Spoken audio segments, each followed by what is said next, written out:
नमस्कार दोस्तों, मैं डिम्पल कुमार आपका स्वागत करता हूं अपने इस channel financial journey with Dimple में। आज हम क्रेडिट कार्ड के बारे में जानेंगे कि क्या क्रेडिट कार्ड का यूज करना एक फाइनेंशियल मिस्टेक है या फिर नहीं। इस बारे में हम बात करेंगे। दोस्तों, क्रेडिट कार्ड का यूज करना फाइनेंशियल मिस्टेक है या नहीं, यह आप पर निर्भर करता है कि आप उसका प्रयोग कैसे करते हैं। क्रेडिट कार्ड के काफ़ी फ़ायदे हैं, लेकिन इसी के साथ साथ इसके काफ़ी नुकसान भी हो सकते हैं। अब हमें किसी निष्कर्ष पर पहुंचने से पहले हमें देखना होगा कि क्रेडिट कार्ड के क्या क्या फ़ायदे हैं और इसके नुकसान भी क्या क्या है, तभी हम किसी रिजल्ट पे पहुंच पाएंगे। दोस्तों, क्रेडिट कार्ड का पहला फ़ायदा है यह ईजी टू यूज़ है। आप क्रेडिट कार्ड को बहुत आसानी से प्रयोग कर सकते हैं। आप किसी भी प्रकार की ऑनलाइन या फिर ऑनलाइन जो भी आपके खर्चे हैं उसकी पेमेंट क्रेडिट कार्ड के द्वारा आसानी से कर सकते हैं। दोस्तों, चाहे आपके अकाउंट में पैसे नहीं हो फिर भी आप क्रेडिट कार्ड के थ्रू अपने बिल की पेमेंट या अपने खर्चों का पेमेंट कर सकते हैं। लेकिन दोस्तों, आपको इसकी पेमेंट एक निश्चित समय के अंदर करनी होती है। लेकिन आपको इस बात की कोई टेंशन नहीं होती कि आपके पास पैसे नहीं हैं, आप उस टाइम पे अपने खर्चे कैसे चला पाओगे। आप अपने जो भी बेसिक खर्चे हैं वो इससे चला सकते हैं और फिर एक निश्चित टाइम पे जैसे ही आपकी इनकम या सैलरी आने पे हम उनको पे कर सकते हैं। यह इसका सबसे बड़ा फ़ायदा है। दोस्तों, इसका दूसरा सबसे बड़ा फ़ायदा है बिना ब्याज के पैसे यूज़ करना। दोस्तों, आप अपने क्रेडिट कार्ड से जो भी शॉपिंग या फिर जो भी खर्चे करते हैं उसके लिए आपको कोई भी ब्याज पे नहीं करना पड़ता। आप उन पैसों को बिना ब्याज के यूज़ कर सकते हैं।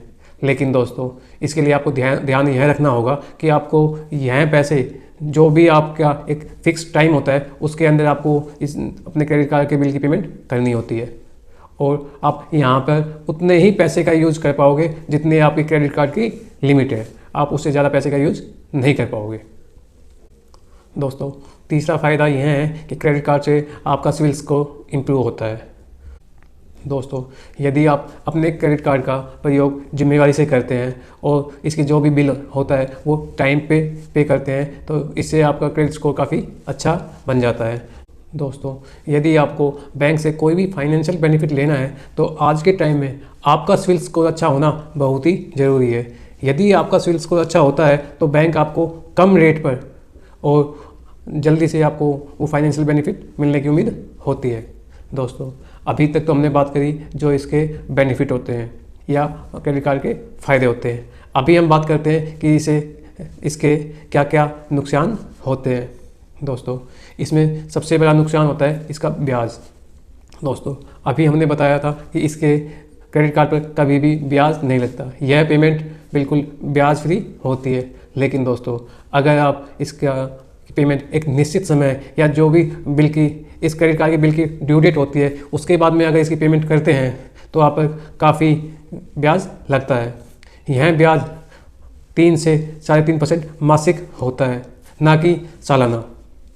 दोस्तों, इसके अलावा भी और चार्जेस लगते हैं। दोस्तों, यहाँ पर ध्यान देने वाली बात यह भी है कि जो यह 3 से 3.5% ब्याज है यह कंपाउंडिंग फॉर्म में होता है। यह ब्याज आपको साल का 40 से 50% पड़ता है यदि आप 1 साल तक भी इसकी पेमेंट नहीं कर पाते हो। तो दोस्तों, अब आप यहाँ पे देख सकते हो यदि आप बैंक से वैसे कोई भी लोन या किसी अदर टाइप का लोन लेते हैं तो आपको 11 से लगभग 18% का इंटरेस्ट चुकाना पड़ता है। लेकिन अगर आप क्रेडिट कार्ड की पेमेंट लेट करते हो या आप किसी भी कारण से पेमेंट नहीं कर पाते हो तो आपको यहाँ पर 40 से 50% तक का भी ब्याज साल का देना पड़ सकता है, जो कि बहुत ज़्यादा हो जाता है और फिर यह आपकी एक बहुत बड़ी फाइनेंशियल मिस्टेक हो जाती है। दोस्तों, यदि आप अपने क्रेडिट कार्ड बिल की पेमेंट लेट करते हो तो आपको यहाँ पे लेट फीस भी देनी पड़ती है, जो आपके यदि अमाउंट 1,000 से 10,000 के बीच में है तो लगभग 750 रुपये। अगर आपका अमाउंट 10,000 से 25,000 के बीच में है तो फिर यह फीस लगभग 950 रुपये। यदि आपका अमाउंट 25,000 से 50,000 के बीच में है तो आपको लगभग 1,100 रुपये और यदि आपका यह अमाउंट 50,000 से ज़्यादा है तो आपको महीने के लगभग 1,300 रुपये लेट फीस के रूप में देने पड़ सकते हैं। दोस्तों, अब इसे हम एक एग्जांपल से समझते हैं। दोस्तों, यदि आपने 1 लाख रुपए अपने क्रेडिट कार्ड से यूज़ कर रखे हैं और आपको अपने ड्यू पेमेंट के हिसाब से 1 लाख की पेमेंट करनी है तो दोस्तों, अगर आप यह पेमेंट टाइम से नहीं कर पाते हैं या ड्यू डेट पर नहीं कर पाते हैं तो आपको लगभग महीने का 3 से 3,500 रुपये का ब्याज लगता है। इसी के साथ में जो आपके लेट फीस चार्ज है वो भी लगेगा। दोनों मिला के आपके महीने के 1,00,000 रुपये पर 4 से 5,000 रुपये आपको एक्स्ट्रा पे करने होंगे। इसी के साथ में दोस्तों, नेक्स्ट महीने में यह अमाउंट आपका 1,00,000 ना होकर लगभग 1,04,000 या 5,000 होगा। फिर इस पर इंटरेस्ट लगेंगे। ऐसे करते करते यह अमाउंट आपके 1 साल के अंत में लगभग 1,40,000 से 50,000 के बीच में होगा। अब आप यहाँ पे देख सकते हैं कि आपका 1,00,000 का अमाउंट यदि आप पेमेंट को नहीं कर पाते हो तो 1 साल में लगभग 1.5 लाख के आसपास हो जाएगा, जो कि बहुत ज़्यादा है। अगर आप इस क्रेडिट कार्ड का पेमेंट समय से नहीं कर पाते हो तो फिर यह आपके लिए एक बहुत बड़ी फाइनेंशियल मिस्टेक होती है। दोस्तों, इसका दूसरा नुकसान है आपके खर्चे पर कंट्रोल ना होना। दोस्तों, क्रेडिट कार्ड का यूज़ करना बहुत ही आसान है, जिससे आप अपने खर्चों पर नियंत्रण या कंट्रोल नहीं रख पाते हैं। दोस्तों, इसके कारण आप कई बार अननेसेसरी खर्चे भी कर बैठते हैं। आपके पास पैसे ना होते हुए भी आप उन चीज़ों को खरीद लेते हैं जिनकी आपको इतनी ज़्यादा आवश्यकता नहीं होती। दोस्तों, यदि आपके पास उस टाइम पे पैसे नहीं हैं तो आप इन चीज़ों को अवॉइड भी कर सकते हैं, लेकिन अगर आपके पास क्रेडिट कार्ड में की लिमिट है तो आप ना चाहते हुए भी कई बार इन चीज़ों को खरीद सकते हैं। दोस्तों, कई बार हम देखते हैं कि जैसे ही अमेज़ोन या फ्लिपकार्ट पे कोई बड़ी सेल आती है तो हमें अगर कोई मोबाइल या कोई भी गैजेट की रिक्वायरमेंट नहीं होती तब भी हम वहाँ पे एक्साइटेड होकर अपनी परचेजिंग या बाइंग करते हैं। दोस्तों, हमें उन चीज़ों की उतनी आवश्यकता नहीं होती, फिर भी हम अपने क्रेडिट कार्ड से इन चीज़ों को खरीद लेते हैं, जिससे जब भी क्रेडिट कार्ड का बिल जनरेट होता है उस टाइम पर हम देखते हैं कि हम उसकी फुल पेमेंट नहीं कर पाते। फिर उसके बाद हम उसका मिनिमम पेमेंट करके इसके जाल में धीरे धीरे फंसते चले जाते हैं। बैंक मिनिमम पेमेंट या फिर इससे जो भी ब्याज या अपने और जो भी एक्सपेंस है वो लगाकर हमसे वसूल करते रहते हैं और हम इस क्रेडिट कार्ड के जाल में फंसते रहते हैं, जिसके कारण यह भी एक बहुत बड़ी फाइनेंशियल मिस्टेक बन जाता है।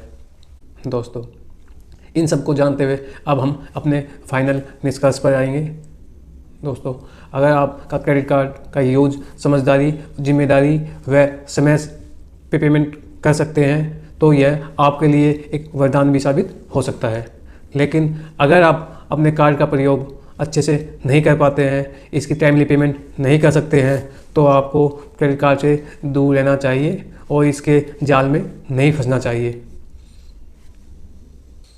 हाँ, अगर आप कोई बिजनेस कर रहे हो या आपके पास और भी कोई मंथली इनकम के सोर्स है तो आप इस क्रेडिट कार्ड का अच्छे से प्रयोग कर सकते हैं। अपना हर महीने इससे अपने खर्चे करके और जब भी इनकम आए तो आप इसका टाइमली पे कर सकते हैं, तो फिर ये आपके लिए बहुत अच्छा भी साबित हो सकता है। अब दोस्तों, कुछ हम क्रेडिट कार्ड की और भी बातें जानेंगे। यदि आप क्रेडिट कार्ड लेना चाह रहे हैं या आप ले चुके हैं तो भी आपको इन बातों का विशेष ध्यान रखना चाहिए। दोस्तों, इनमें पहली बात है, जब भी आप कोई भी क्रेडिट कार्ड लें तो अपने यूज़ के हिसाब से ही लें।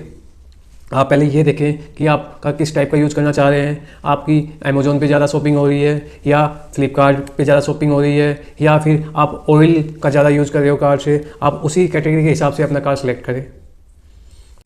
दोस्तों, आपको कोई भी कार्ड लेने से पहले उसकी एनुअल फीस या जो भी वन टाइम फीस होती है उसका पता करने के बाद ही आपको वो कार्ड सेलेक्ट करना चाहिए। आप अपने रिक्वायरमेंट के हिसाब से ही उसे लें। आपके पास अगर कोई ज़्यादा यूज़ नहीं है कार्ड का, सिर्फ आपको खर्च करने हैं और फिर उसकी पेमेंट करनी है, तो आज के टाइम पे मार्केट में काफ़ी credit card life time free भी आ रहे हैं या फिर फिर उनका बिल्कुल नॉमिनल एनुअल चार्ज होते हैं, तो फिर आप उन्हीं कार्ड को रिकमेंड करें या अपनी प्रायोरिटी के हिसाब से ही कार्ड को सिलेक्ट करें। दोस्तों, तीसरा, आपको यह विशेष ध्यान रखना चाहिए कि आपको कभी भी अपने क्रेडिट कार्ड से कैश पेमेंट विड्रॉ नहीं करनी चाहिए, क्योंकि इस पर काफ़ी चार्जेस लगते हैं जो बहुत ही अधिक ज़्यादा ब्याज या आपको ज़्यादा पेमेंट इसके लिए करना होगा। दोस्तों, आपको चौथी चीज़ का ध्यान यह रखना होगा कि आप अपनी पेमेंट हमेशा ड्यू डेट से पहले और पूरा पेमेंट ही करें, मिनिमम पेमेंट ना कर कंप्लीट पेमेंट ही करें।